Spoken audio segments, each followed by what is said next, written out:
আসলো বাইরে? দাদা এসছে মনে হয়, দাদার আওয়াজ পেলাম। কি গাছ কিনেছিস? কোথায় কোথায় যাবি যেন বলেছিস? কোথায় কোথায় যাবো? দাদা বলছিল 8টার সময় ঘুমতে উঠে যাবে। ইয়ে ও দক্ষিণেশ্বর, মায়াপুর, সুন্দরবন, বকখালি, আবার গঙ্গা। ও খাবার, জিলাপি। ও বাদাম জিলাপি এখানে রাখি। কি গাছ? এই গাছগুলো তো অনলাইনে আরো ভালো দেখছিলাম।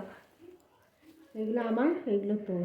উড়িষ্যালা হেভি সুন্দর জিনিস এনেছিস তো। দাঁড়াও দেখি গাইস, মজা পাইছি। আমার জন্য একটা ছোট্ট বালতি এনেছে, বালতিটা হেভি সুন্দর, মিনি কুকিনের। হেভি পছন্দ হয়েছে আমার, একটা বালতি এরকম দরকার ছিল। আর আর এই আর এই দেখো এগুলো কি এনেছে দেখি। যাচ্ছিলাম নিউ টাউন। বাবা কত কি প্রিয়াঙ্কা বাড়িতে নেই। মোচা, ক্যারট, পটল, ভেন্ডি, ইঁচড়, ওরে বাবা, জ্যাকফ্রুট, নিউ টাউন গ্রিন যাচ্ছিলাম। জ্যাকফ্রুট।